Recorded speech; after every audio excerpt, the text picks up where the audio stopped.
আমরা কারা এক নওশাদ নিয়ে হবে না। ওই দিন একটা স্লোগান ভালো লাগছিল, আমরা কারা বলছেন না কেন? ভয় লাগছে শাসক মারবে? এভাবে বেঁচে থাকাতে মরে যাওয়া ভালো। আমরা কারা শুধু আব্বাস সিদ্দিকী ম্যাটার নয়, ম্যাটার হচ্ছে যারা সংবিধান, গণতন্ত্র, মানুষের পক্ষে, দেশের পক্ষে কথা বলবে তাদেরকেই রুকা হবে। শুভেন্দু অধিকারীকে রুকা হবে না। ওই যে বিজেপির সভাপতি কি যেন নাম, অস্ত্র রাখতে বলছিল, সুকান্ত মজুমদার, ওনাদেরকে রুকা হবে না। কল্যাণ ব্যানার্জি রিসেন্ট দেখলেন না, ইসলাম বিদ্বেষী যার মুখ দিয়ে সবসময় কথা বলা হয়, উত্তরপ্রদেশের গভর্নমেন্ট তার সাথে যে ফুল বিনিময় করে গোপন আলোচনা করছে, এটা কি বুঝছেন? এনারাদের দ্বারাই কখনো ওয়াকাফ বা ইনসাফ কখনো প্রতিষ্ঠিত হবে এটা ভাবা মানে দিনের বেলা জেগে স্বপ্ন দেখার সমান। 15ই আগস্ট দেশ স্বাধীনতার দিন নয়, প্রকাশ্যেই দেশে বলা হচ্ছে। তার মানে আমার দেশের স্বাধীনতার ওপরে ভয়ানক একটা কালো মেঘ কিন্তু আসছে, আমাদেরকে জাগতে হবে না। ইনসাফ করতে গেলে প্রথমে আপনাকে ক্ষমতার আসন দখল করতে হবে, তার হাতে দিতে হবে যে ইনসাফ করবে, যার মধ্যে ইনসানিয়াত আছে।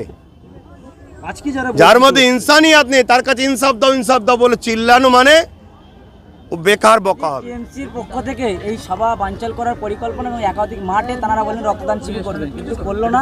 তারপরেও আপনাদের এই সভা বানচাল করার পরিকল্পনা ছিল, কি বলবেন? সফল করলেন? দেখুন, আজকে আমরা ৭৬তম প্রজাতন্ত্র দিবস করছি, অর্থাৎ এই দিনে সংবিধান লাগু হয়েছিল। কেন্দ্র সরকার, রাজ্য সরকার, আমরা দেখে যাচ্ছি দীর্ঘদিন ধরে সর্বসময় তাদের কর্মকাণ্ডের মধ্যে বিভিন্ন অ্যাঙ্গেলে সংবিধান বিরোধী কাজ করছে। ঠিক তেমনই আজকে যে একটা মানুষের রাইট, স্বাধীনতার, সেই রাইটকে হরণ করে তারা ক্ষমতার জোর দেখিয়ে, পাওয়ার দেখিয়ে তারা বন্ধ করতে চাইছে। মূলত সাধারণ মানুষকে বোকা বানাবার জন্য বললো আমরা ব্লাড অর্পণ শিবির করব বা রক্তদান শিবির করব, এটা সাধারণ মানুষকে বোকা বানাবার জন্য। কিন্তু সাধারণ মানুষকে আমি বলবো, দেখুন আমাদের এখানে আন্দোলন কি, ওয়াকাফ বাঁচাও। বেকার আজকে ওবিসি সংরক্ষণ কেটে যাওয়ার জন্য 430 জনের ওপরে ডাক্তার তারা পড়াশোনা করে চাকরি পেল না, যাতে এই বেকার মানুষরা চাকরি পায়, এবং পাশাপাশি মাদ্রাসা শিক্ষা, এবং আজকের যে মূল বিষয় আমরা প্রজাতন্ত্র দিবস উদযাপন করব। তাই আমি একটাই কথা ভাবাবো, ওরা রাজ ক্ষমতাকে মিসইউজ করছে, অতএব ওদের রাজ ক্ষমতায় বসে থাকা আগামী দিন উচিত হবে না। যদি দেশকে বাঁচাতে চান, গণতন্ত্রকে বাঁচাতে চান, আমাদেরকে সজাগ হওয়া দরকার।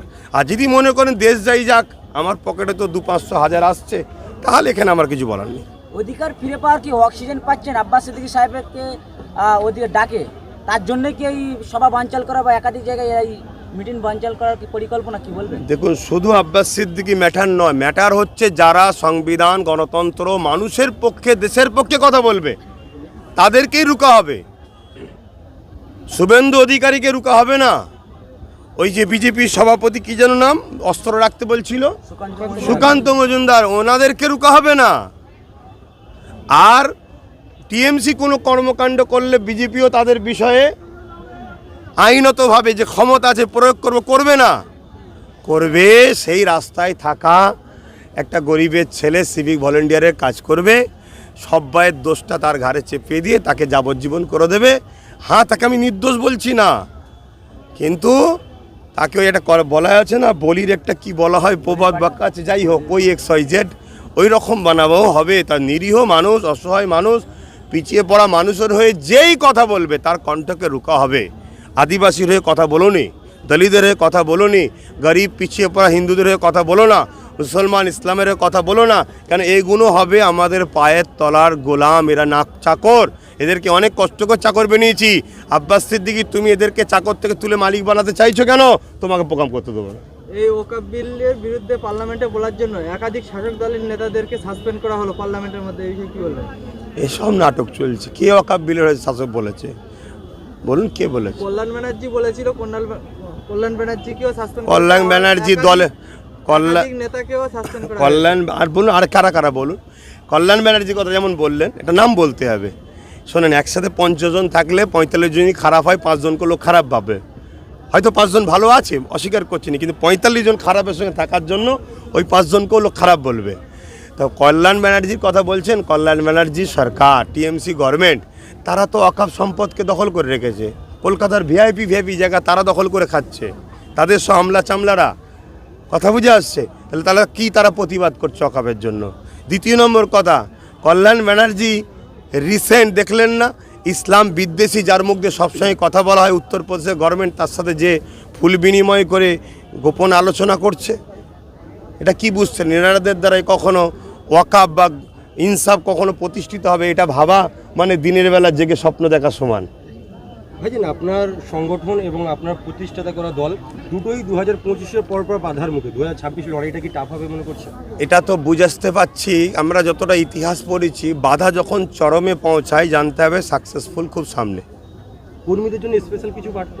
কর্মীদেরকে একটাই কথা বলবো, তুমি যদি ধর্মীয় অ্যাঙ্গেলে তাকাও, আমার নবী সাহাবা হুজুররা যেভাবে নিজের জীবনকে সব কিছুকে উৎসর্গ করে সমাজের অন্যায়কে মিটিয়ে ইনসাফ, ইনসানিয়াত, সার্বভৌমত্ব এবং মানুষের যে অধিকার সাম্য প্রতিষ্ঠিত করেছে, তোমাকেও কিন্তু ওই দিকে এগিয়ে যেতে হবে। তোমাকে ময়া করলে হবে না, ধৈর্য হারা হলে হবে না। দ্বিতীয় নম্বর, জাতি ধর্ম বর্ণ নির্বিশেষে সবাইকে বলবো যে অনেকে আমাকে অন্য মানুষ ধর্মের মানুষরা ভালোবাসে, ভাইয়ের মতো দাদার মতো, তিনাদেরকে বলবো দেশের মহানায়করা যদি আজকে এই 26শে জানুয়ারি এই দিনটাকে দেরিয়েই বলবো, তারা যদি আজকে ত্যাগ স্বীকার না করতেন, আত্মবলিদান, নিজের জীবনকে উৎসর্গ দেশের জন্য না করতেন, তাহলে আমরা এই পতাকাটা এই যে দেখছেন বড় বড় করে উঠছে, এই পতাকা কিন্তু আমরা তুলতে পারতাম না, আর আমরা বলতে পারতাম না আমরা 15ই আগস্ট দেশকে স্বাধীন করেছি।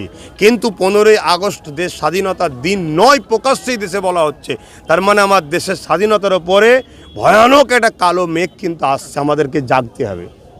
প্রজাতন্ত্র দিবসে বাংলার ব্র্যান্ড আব্বাস সিদ্দিকীকে আটকানো হয়েছে, তাহলে সাধারণ মানুষ কতটা নিশ্চয়তার মধ্যে আছে? আমি বাংলার ব্র্যান্ড নয়, আমি সাধারণই মানুষ, একজন নাগরিক।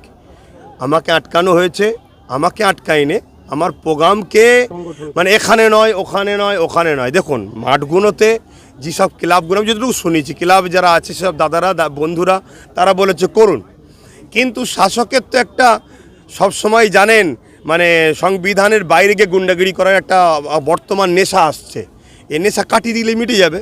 তো এই নেশা দিয়ে তারা বললো আমরা এখানে আগে থেকে নাকি পারমিশন করে রেখেছি, প্রশাসন ডেকে বললো, আর প্রশাসনের তো কিছু করার নেই, প্রশাসন তো ওই কী বলে যা ওখান থেকে বলবে সেই দিকেই লড়তে হবে, কিছু করার নেই। না হয় জঙ্গল মহলে পেটিয়ে দেবার, না হয় ওই ডেকে নিয়ে যে কাউকে তার খুন রেপ করবে, বলবে এ করেছিল ধরো একে তুললি যাও, ফাঁসিয়ে দেবে। ভাইজান, তিলোত্তমার জন্য আব্বাস সিদ্দিকী মাঠে নামবে না? আমি তো বলেছি ইনসাফ হবে না। ইনসাফ করতে গেলে প্রথমে আপনাকে ক্ষমতার আসন দখল করতে হবে, তার হাতে দিতে হবে যে ইনসাফ করবে, যার মধ্যে ইনসানিয়াত আছে। আজকে যার মধ্যে ইনসানিয়াত নেই তার কাছে ইনসাফ দাও বলে চিল্লানো মানে ও বেকার বকা হবে। সংখ্যালঘু মানুষের জন্য 2026-এ কি আব্বাস সিদ্দিকীকে দেখা যাবে ময়দানে? আমার তো এখনও রয়েছে, এই সংখ্যালঘুদের জন্য মানুষের জন্য চিল্লালাম। রাজনৈতিক তো বিষয়ে কোনো রাজনৈতিক একটা মানুষ যখনই কোনো কিছু চাওয়ার কথা বলে সেটা সম্ভব পূরণ করার রাজক্ষমতা দাঁড়ায়, কেন রাষ্ট্র পরিচালনা যারা করে তারা মানুষের নিত্য প্রয়োজনীয়কে মেটাতে পারে। আমি ডাইরেক্ট নেতা না হতে পারি, কিন্তু আমি তো চাইবো এমন লোক নেতা হোক যে নিত্য প্রয়োজনীয় জিনিস মানুষের মেটাবে। তার জন্য তো এখান থেকেও আওয়াজ দিলাম, সব জায়গা থেকে আগামী দিন আওয়াজ দেবো। যাক, ভালো থাকেন। স্টেজে না থেকে যে মাঠ কাঁপালেন এবং দুই ভাইজানের একসাথে দেখা 26-এ আহ্বান করলেন, কি বলছেন? দেখা যাক, মানুষ যদি চাই অবশ্যই একসাথে ছিলাম, একসাথে আছি, একসাথে থাকবো। তবে এতটুকু বলবো, এক নওশাদ নিয়ে হবে না। ওই দিন একটা স্লোগান ভালো লাগছিল, আমরা কারা বলছেন না কেন? ভয় লাগছে শাসক মারবে? এভাবে বেঁচে থাকাতে মরে যাওয়া ভালো। আমরা কারা? আমরা কারা?